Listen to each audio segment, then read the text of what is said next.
o'clock. Thank you.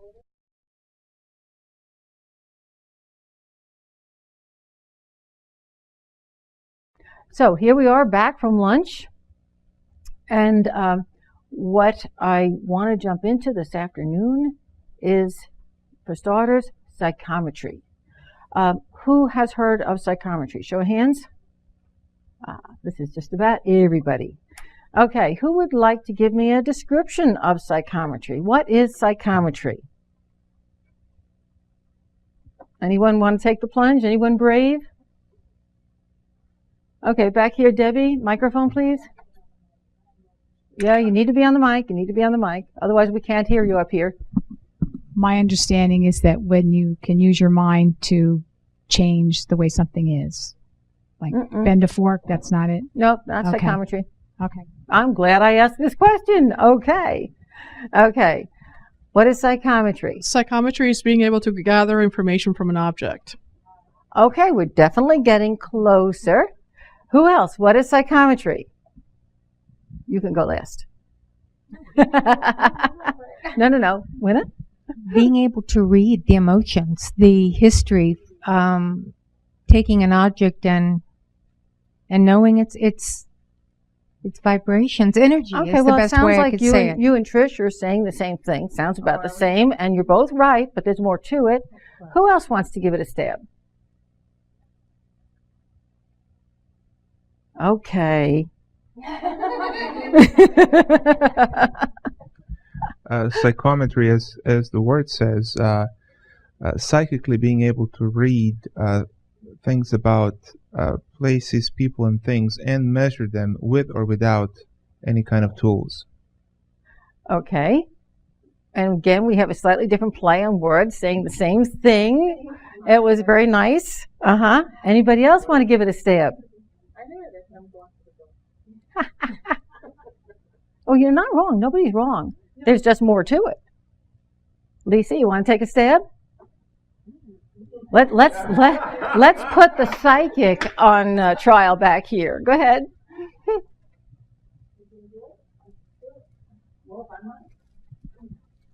No, I would say the same thing. It's hello.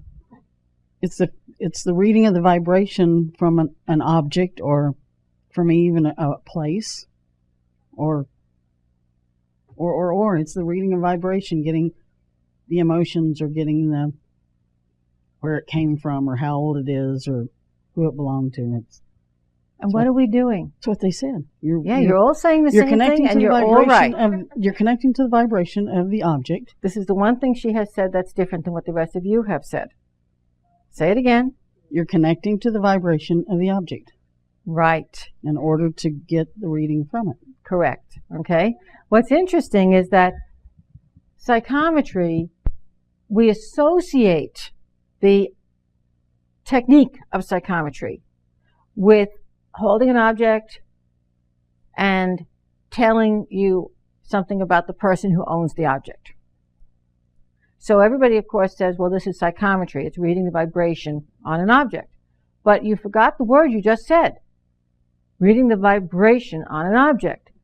Folks, last month in Psychic Development Level 2, when we felt one another's aura, and we did health scans on each other, and we were able to move through one another's homes, and I hope all month long you went and practiced on everyone you could find, and you did the same thing on them, and you found you were able to describe their husbands, their wives, their sisters, their brothers, their kids' schools, didn't you?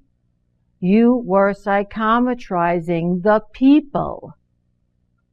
Also, there is a very strong connection between the art of psychometry and the skill of clairsentience and the psychic ability of empathy. These three things are all related. When we're connecting with the vibration of an object, we call it psychometry. When we're connecting to the vibration of a person or an animal or a plant, we call it clairsentience. Isn't that interesting? It is the same thing, And we are using the talent of empathy, the ability to feel emotion. And the talent of empathy, when it's feeling emotion, is feeling vibration on that level, one step or one half step above the physical. And that talent is what allows every one of us to do psychometry. Debbie. The object. You don't have a microphone. Uh-huh.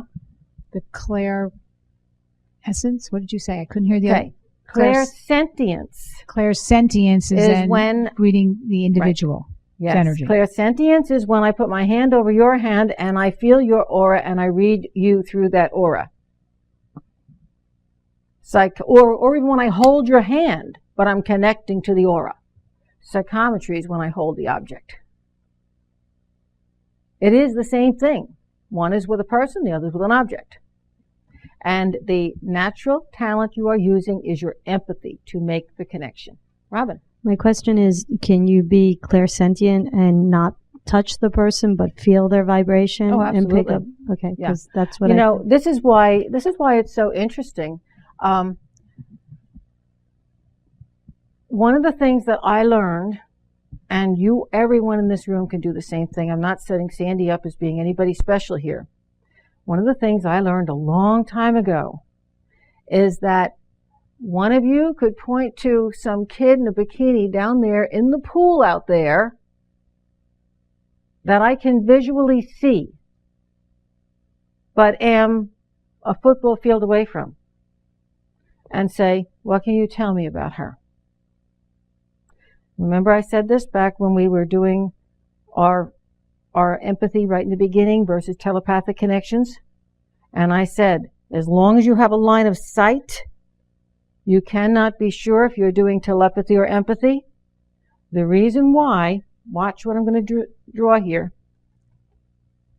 If this is me, stick figures, folks, standing in the window looking out, okay, and this is this little kid in her bikini down by the pool, little bikini, okay. As long as I can make a line of sight, here's my aura, right? I can actually send a tendril of my energy out to touch her aura. It follows the line of sight. If she is within striking distance of my vision, I can reach her, I can read her. And that is not telepathy, that is empathy. And I see this look on your face and you're saying, oh crap. And this is not an exaggeration. This is real, this is true. Sandy is not the only person who can do this. All of you can do this. I watched you last time we were here, feeling your own aura, feeling your partner's auras, doing these great, amazing readings. You went home, you practiced them all month, and you got better and better at them. And now you're on the other side of the room, and the person says, oh, do me, and you haven't even got your hand out, and you've already done her. Haven't you? See, I know. I've been doing this a while. I do the same thing you do. Okay? So this skill is empathy, the talent, the raw talent, the emotional or psychic ability is empathy.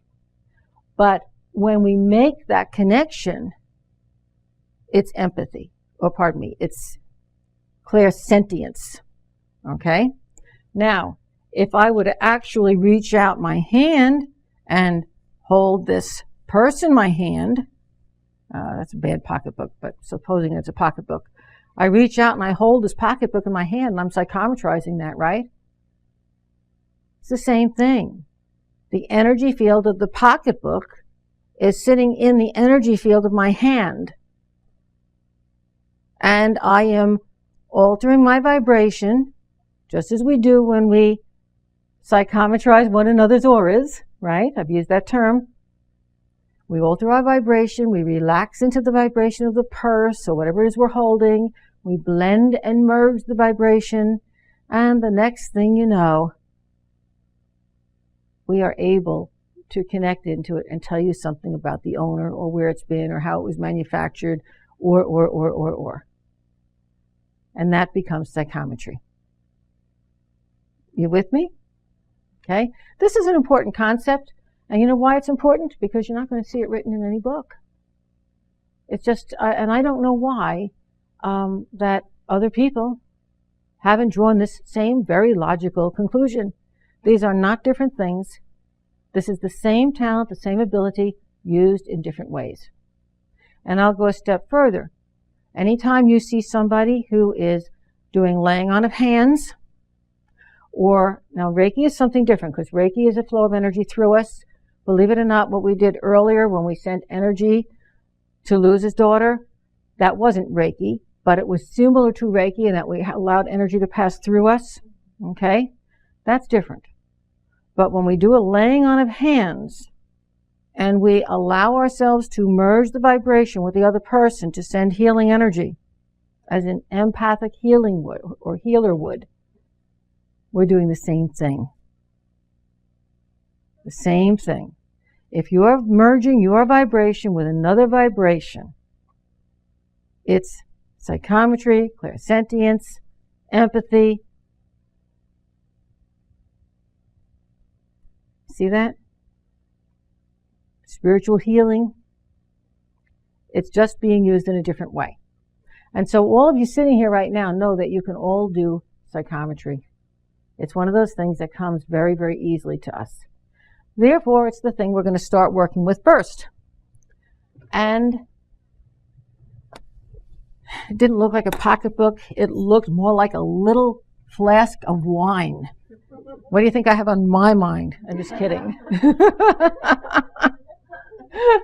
And nobody even said that. I just saw that. Okay. Something else interesting about it. You now know that you can be doing psychometry or clairsentience, where you're reading a person's vibration or an object's vibration just by looking at it and blending your vibration from across the room, or if you're good enough, across the football field. Okay? And by the way, when I say good enough, everybody here is good enough. So maybe I actually should have said confident enough. Yeah. Okay? And it's a talent, it's a skill you have. Please be confident and don't second guess yourself. It's there. You can do it. You've done it before. I've seen you. Okay? Now we can take our psychometry that step further until we're making it into the actual changing of the vibration on an object. And Debbie, this is where we're getting into what you were talking about. Okay? Not the same thing though. If this is my vibration and this is the object's vibration, obviously if things stay this way, I am not going to be able to read that object. We're all together on that, right? In order to read the object, they have to be blended at the same vibration. So when we were actually psychometrizing our partners last time, when we were using the skill of clairsentience to read one another, what you were doing, in this case, you would have dropped your energy down to speed up and match the vibration. And when you match the vibration, you are able to read it. Now, if you recall back in level 2, the way we did that is when we put our hands over our partner's hands, we allowed ourselves to breathe deeply. We kind of softened our vibration so that we could start to feel. Remember, we had our auras. We found our own aura first. We put our bracelets on so that we wouldn't pick up any energy from the person. We'll do that with objects too. We put our hands over their hands and we just sort of relaxed and we moved our hands around until we could feel the way their vibration felt, and we described what we felt. We do the same thing in psychometry. And then we felt a color with it, and all that we were doing was to get us to this point where our vibration and its vibration were exact duplicates of one another. And pardon me, I know my writing isn't exact there, but it should be exact. carbon copy. Okay? When you are exactly blended, and that's what an empath is, folks, someone who can blend their energy to another person's. And when you are exactly blended, you can now read the vibration. Psychometry is probably most known as the tool of psychics who work with police. We've all heard of the psychic who says, well, give me his t-shirt and I can find him. Okay? And that person will hold the t-shirt and say, okay, I see him here, I see him here, I see him here. That's the time we see psychometry mostly used. But in my world, the place that I see it most frequently used is at psychic fairs, or with a psychic who's seeing a whole lot of clients, and they'll say, do you have an object that I can hold while I read you? And what the psychic is doing is holding the object in order to help themselves to get into your space more readily, to do that telepathic, empathic reading. Okay? So it can be used as a link to a person, or it can be used to find a person, or it could be used to get information about a person, or remember this, last time we met, when we got to where we were reading one another's aura, and we went into the house, remember that exercise? And through the house, we were able to find a person in the house, and then we were able to travel with that person to another place where they met somebody that your client, your partner, didn't even know. That you could go home and get feedback on and find you were right. What was that all about? You see, whether you're using clairsentience or whether you're using psychometry, both of them are tools for entering the worldwide psychic web. So you could hand me an object that belongs to your sister and say, okay, well, tell me about what's going on with my sister. And I could do a read on your sister. And then you could say, well, do you know she's going to meet anybody soon because she's been alone for so long? Bam. That's going to cast my mind forward into however far I have to go to see who she's going to meet. Now I'm in the worldwide psychic web. And I can now read this man that you don't know, she doesn't know because she hasn't met him yet. But he's still out there. He's in the future part of that web. And I can give you accurate information on this person. Because you see, the object is the link, not just to the person who owns it. It's the link to the World Wide Web that opens from that person. You understand? Okay? Now, Deb, this is getting back to you. Supposing we've got that pocketbook I can't draw again. Maybe I should just make it a glass of wine. Why not? Glass of wine. Okay. I'm good at drawing glasses of wine. Okay. So we've got that glass of wine.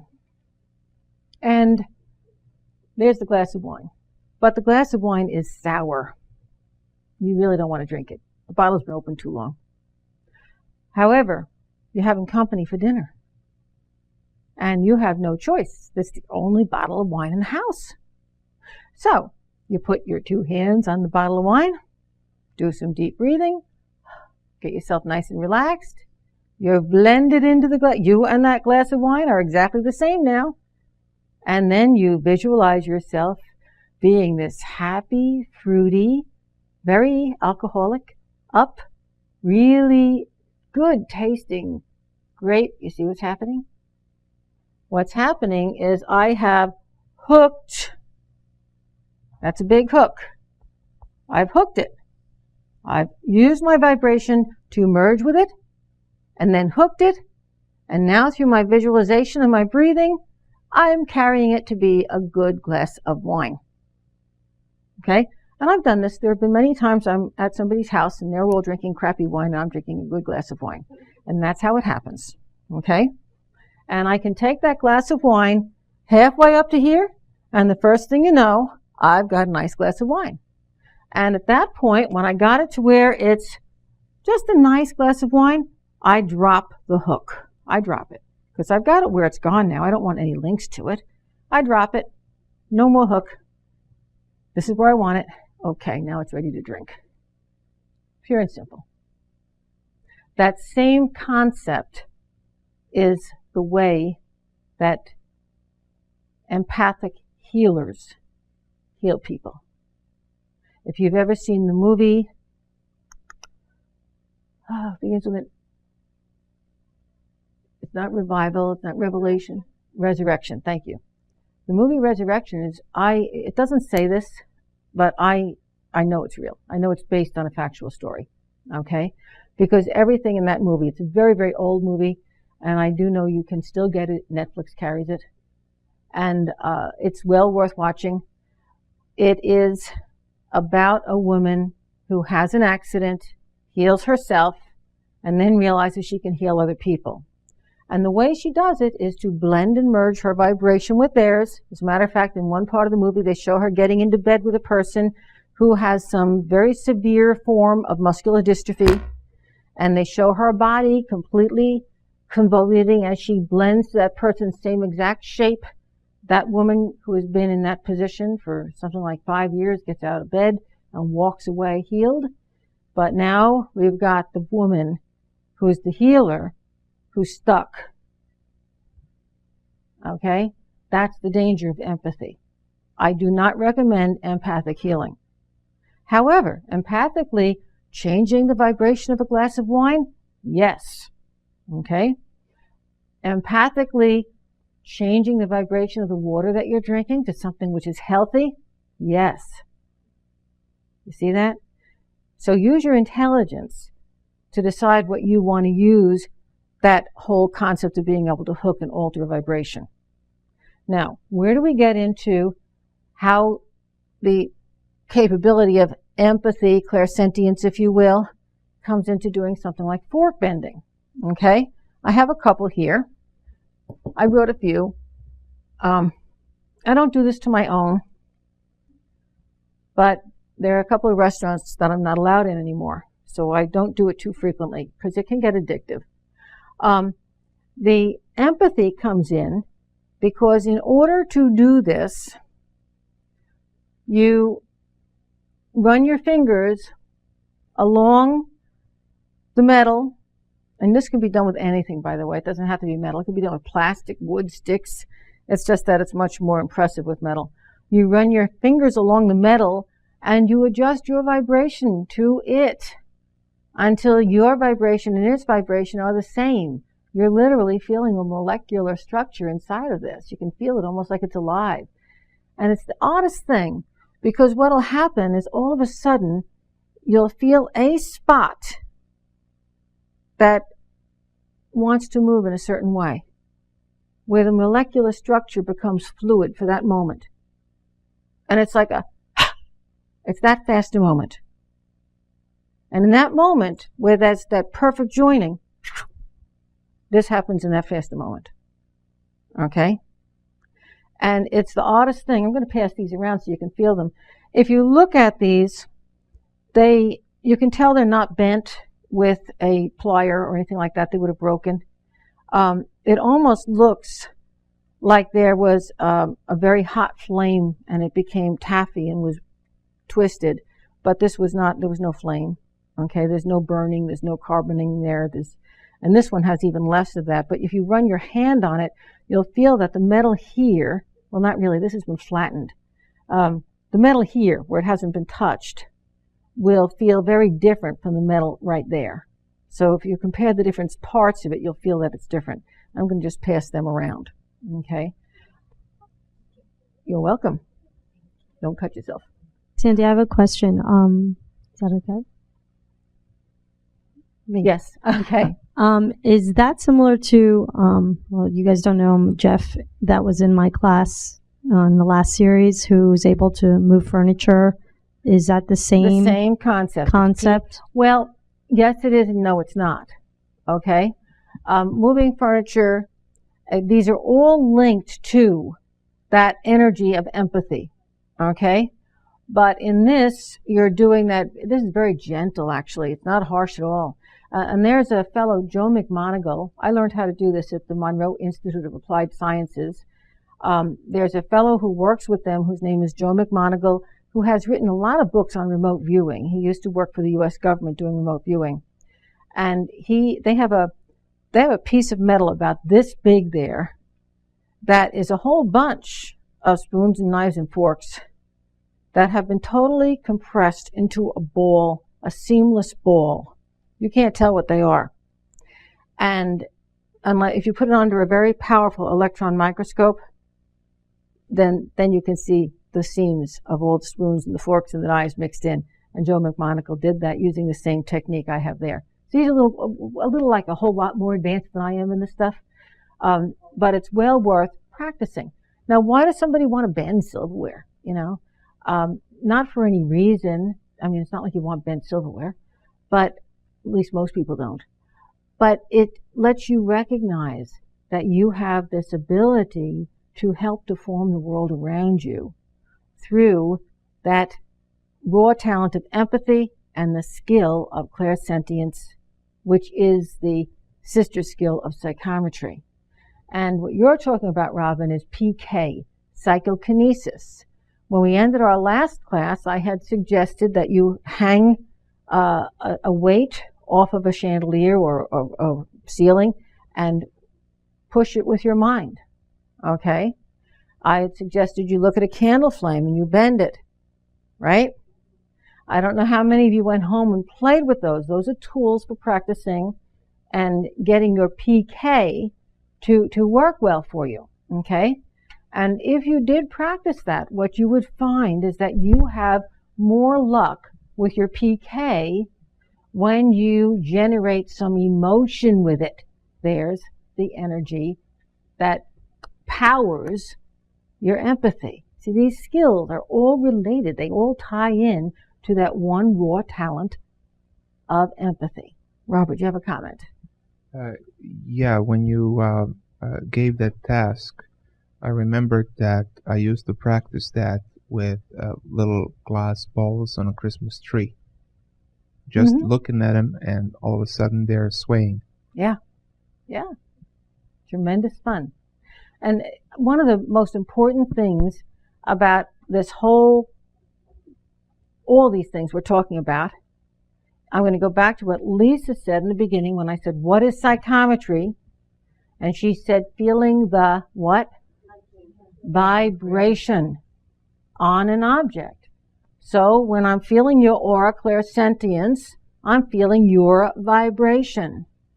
When I walk into a room and I get the sense that there was an argument there, I'm using my empathy to feel what? Vibration. When I blend my vibration to that of an object in order to read the object via psychometry, what am I doing? I'm feeling and connecting with the vibration. When I hook it and alter it to make the wine taste better, what am I doing?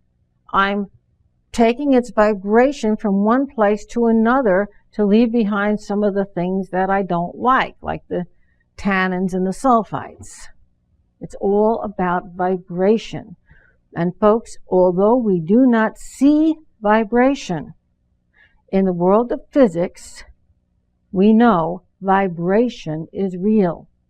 Every single thing that exists, every molecule that's ever been created, vibrates. You vibrate. The floor vibrates. The air between us vibrates. Sound carries that vibration. So, when we're using psychokinesis, and I'm projecting through the air to make a weight on a string move, I'm not doing that with my mind. I'm doing that by extending my vibration and going ping, and I'm making it swing. When, I can't remember his name, he's so well known, the fellow who gets everybody to walk on fire. Tony Robbins. When he teaches his groups, and he gets them all pumped up, and he's got this empathy going, and the air is tingling with excitement, and the whole group goes out and they walk across those hot coals. The reason they don't burn their feet isn't mind over feet. It's because their feet aren't touching the coals. Their aura, their vibration is so strong, it is a cushion of vibratory energy between their feet and the coals. Are you getting this? Wow, this is important stuff. Yes? I'm probably missing something very basic, but that when you were talking about the person that was had muscular dystrophy, yeah. and the person that tried to heal them then ended up all bent. Is there no protection that somebody could? Oh yes, you know what the protection is? What? Don't do it. Right. But now this woman in the movie Resurrection, like I said, it rings true to me. It doesn't say anywhere in that movie that this is based on fact. I know it's based on fact. Okay, been there to a much lesser degree, thank God. The woman who did that, she did that under it was a experiment that medical doctors were conducting to see if she was real. And they found out she was real, but it took her something like 8 hours before she could heal herself once again and step out of bed. Most of us don't know our own vibration well enough to recover from something like that.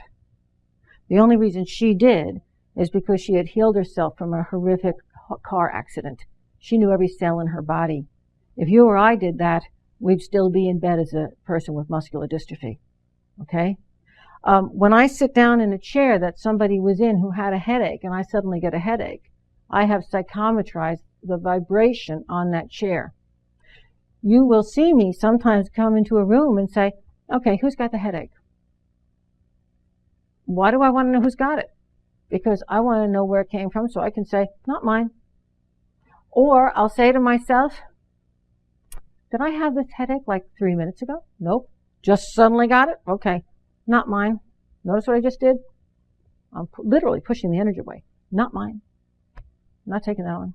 Okay? And I do that a lot. As a psychic, and I'm assuming that in this group there are at least 1 or 2 of you who are eventually going to go out and do these things, if not for a living, for other people that maybe you don't know so well, and you have to know your own vibration and what you feel like in order to not walk away from that reading feeling like your client. Now, how do you do that? How do you really know what you feel like well enough to not ever lose yourself? You meditate. You do the chakra exercise. You ask yourself periodically, what does my inner compass say about how I feel about this person or this situation? Did I have this headache 2 minutes ago? You have to learn to move through life like that. Okay? Which I know is very different from the way we've been brought up. But if you're going to do this on a professional or semi-professional basis, you must get to that point, or it's not going to be healthy for you to do it. Okay? Any questions? Okay. That was the philosophy of psychometry. Let's get down to the doing of it. I asked everybody here to bring with them a small object that they know that's not theirs, but that they know something about the history of or about the person who owns it. Okay, so you can give some feedback. Now, I'm going to pass around some envelopes. And I would like you to take your small object, and if you forgot to bring one that belongs to somebody else, put your own in, but pretend it belongs to somebody else, because we don't want anybody in this room to think they're reading anybody else in this room. Because you see, if you're reading the object, you're reading the object. But if I think that you own the object that's in my envelope, I'm not going to read that. Why bother? I've got you. And that's a cheat. Okay? That's why I don't want the object belonging to anybody here. Make sense? Okay. So pass the envelopes around and put something not yours into the envelope. And then, Lisa, do we have a garbage pail or a bowl, or I didn't think to bring something like this, something that we can put these envelopes in? An empty purse? An empty bag? Perfect. If you can empty it easy enough, we'll use that. I think we have a purse up here we can use. Oh no, when we open them at the end, you'll recognize your own object. No name. Pass it around, everybody can put their object in.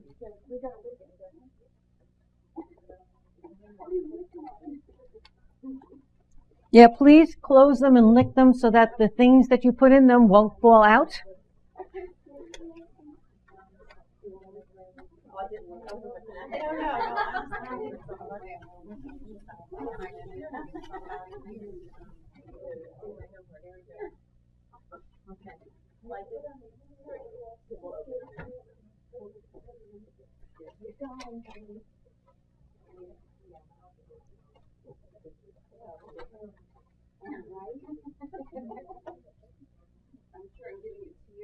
Mm-hmm. For now. Just for now. And you know, I think we're going to mix them all up, get them completely out of order in case anybody thinks they know where they put one. And Robin, can I ask for your help? One more to go. Okay. Okay, just stick it in the middle there somewhere. And if you would go around and let everybody pick one.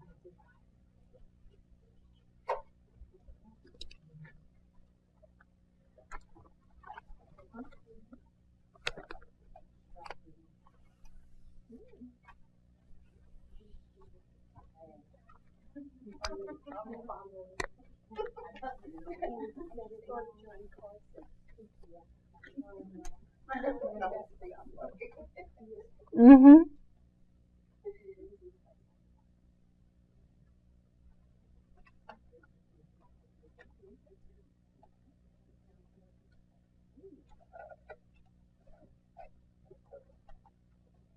And this is one of my most favorite things to do.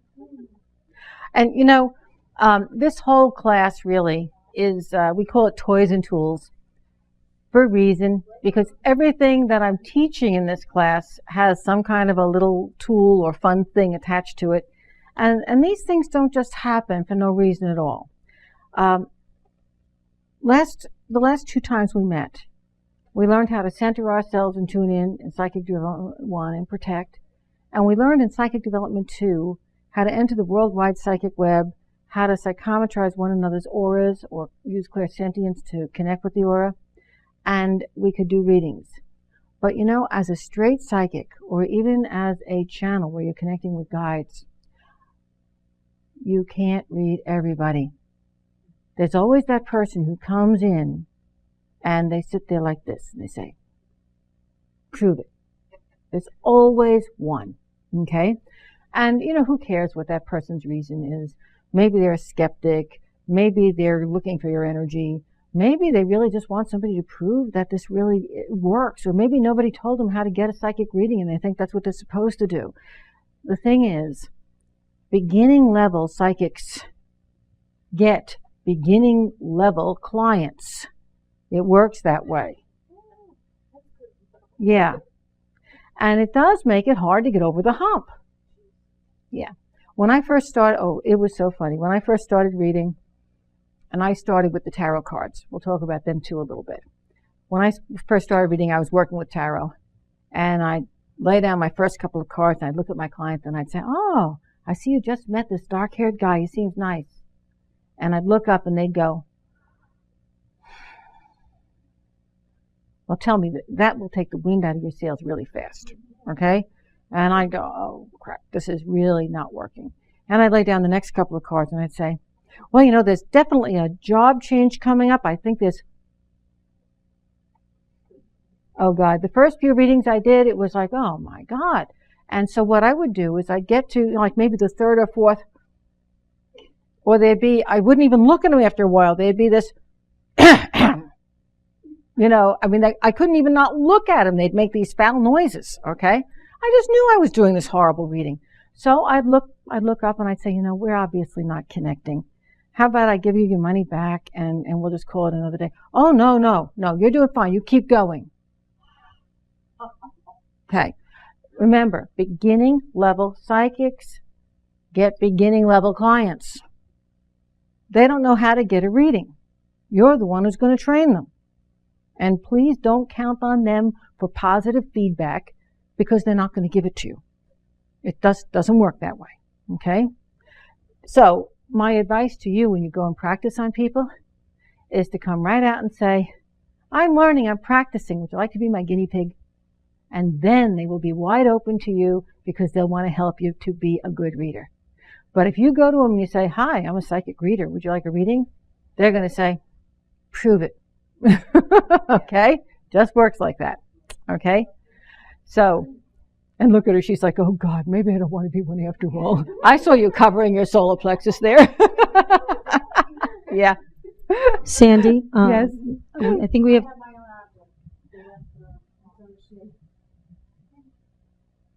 I'm going to tell you that it probably isn't. It probably just feels like it. Mm-hmm. Yep. Because that usually is the case. Mm-hmm. But if it is your own object, which also happens sometimes, you'll find out after the fact, and it will end up being that you realize you're just really attracted to your own energy, and isn't that nice? You know, we all should love each other or ourselves, yeah? Gotta love yourself first. But honestly, if you think it's yours, or if you're sitting there thinking that you've got hers because you saw her put it in there at that certain spot, the fact that you have made a predetermination is going to screw up your reading, and you will not do it correctly. Okay? So, guess what? You need to, like your mind, let go of whose it is or it isn't. And the reason I put your objects in an envelope isn't because all the people who bring you an object are going to be nice enough to put it in an envelope. Of course they're not. The reason I put it in an envelope is that if I brought this bell to someone who didn't really know how to do psychometry yet, and I said, what can you tell me about this? It's a bell.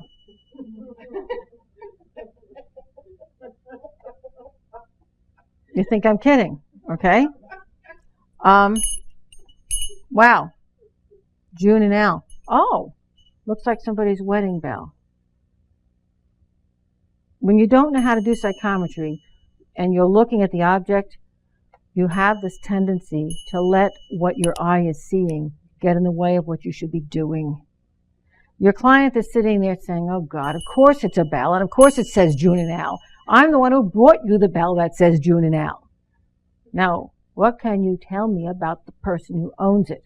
And it is not June or Al, so let's go from there, okay? But you see, your client shouldn't have to tell you that, which is why you are starting with envelope-covered items.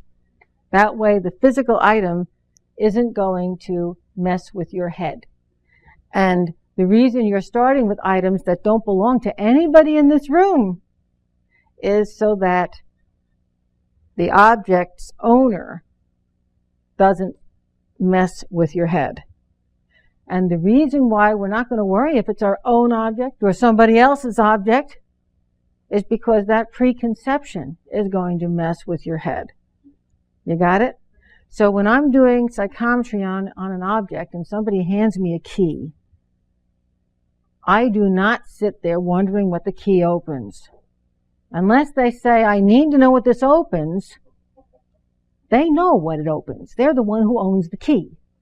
They want to know something about what? The person who owns the key. You got it? Okay. So, what I want you to do is to take your shoes off.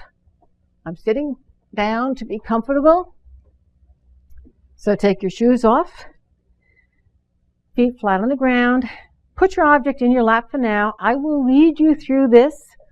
Don't worry about memorizing what I'm about to say. It is in your ebook or your regular softcover book if you have one of those, so you can get this out of the book. I will put it on the board after.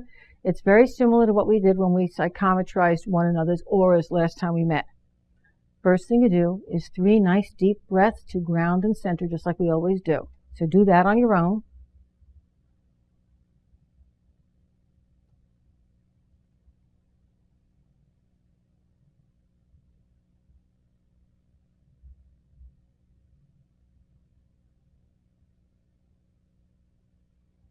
And you know, when you do that exhalation, really let go. That's what that exhalation should be, just a nice relaxing into your own energy.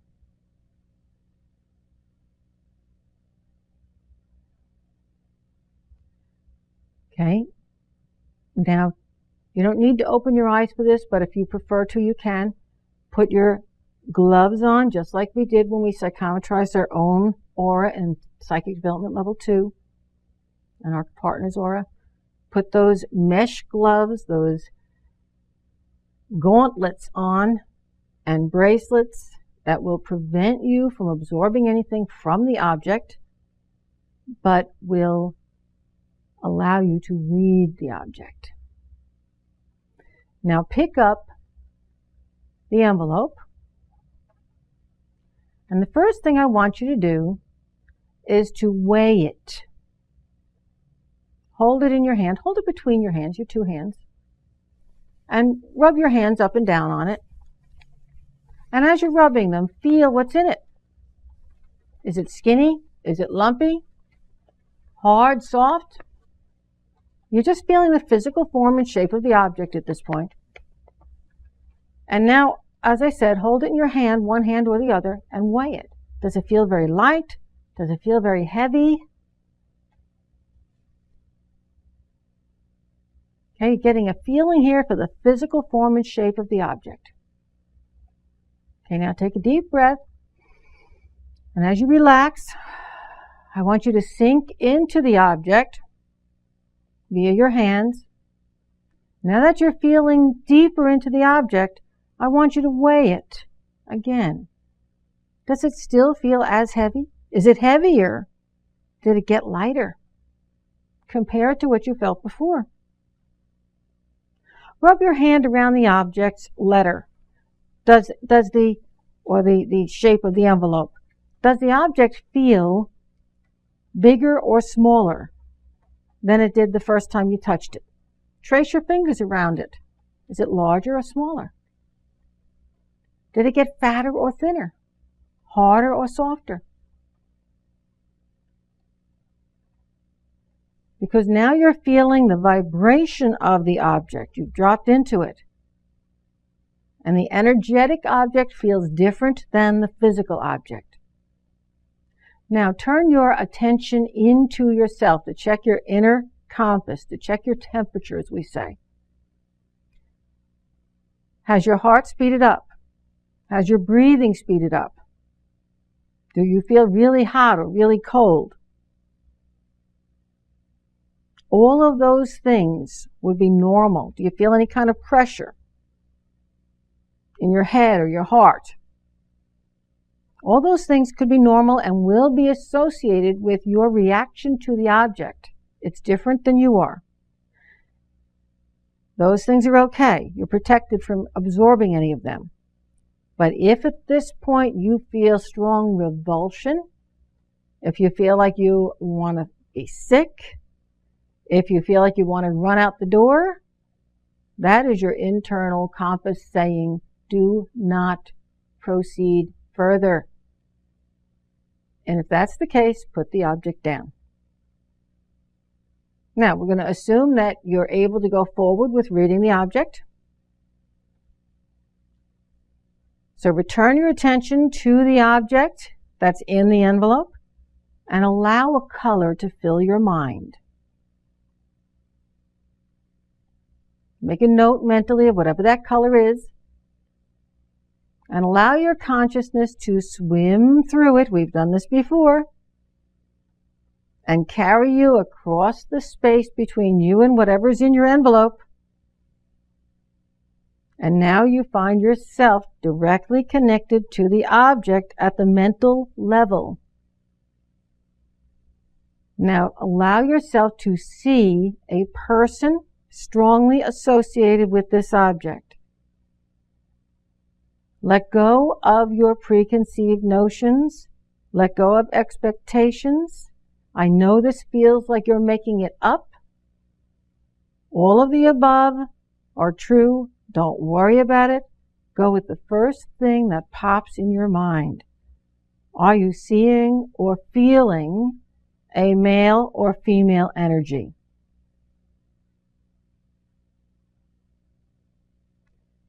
Is that energy old or young? About what age? About how tall? heavy, thin,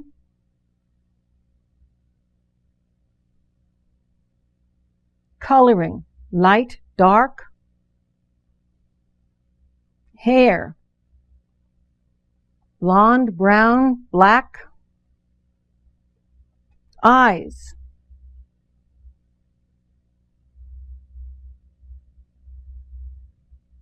now see the person that you have just envisioned doing something, holding something, carrying something, at work completing something.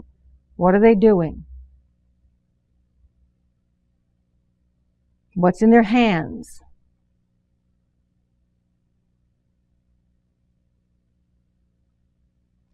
See them going somewhere. Are they in a car? Are they walking? Where are they going?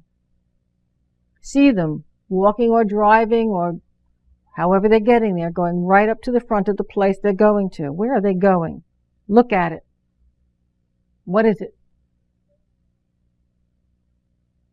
Are there other people there? If there are they men or women, children? Who's there with them?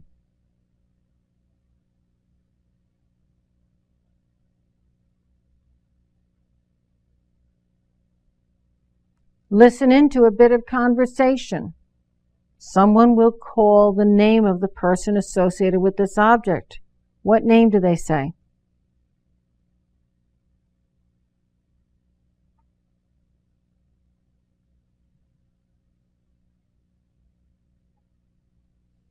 Now follow the person who is associated with this object to their home.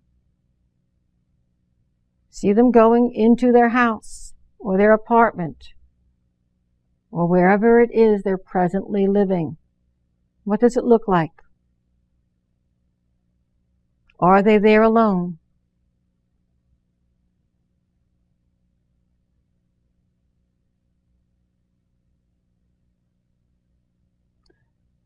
Let your mind move free.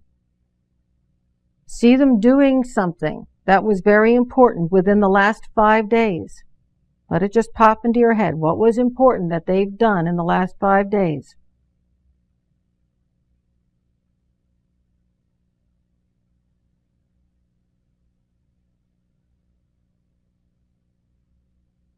And now let go of that image.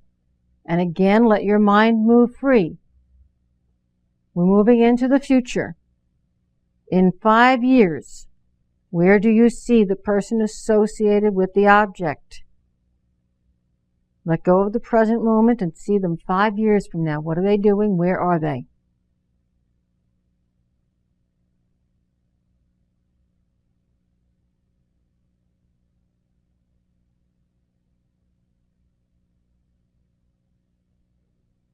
Now take a deep breath. Blow it out. Put the object down on your table and please bend down, put your hands palm down on the floor, and as we do, breathe energy in from the top of your head, pass it down through your arms and into the floor and blow it out through your hands.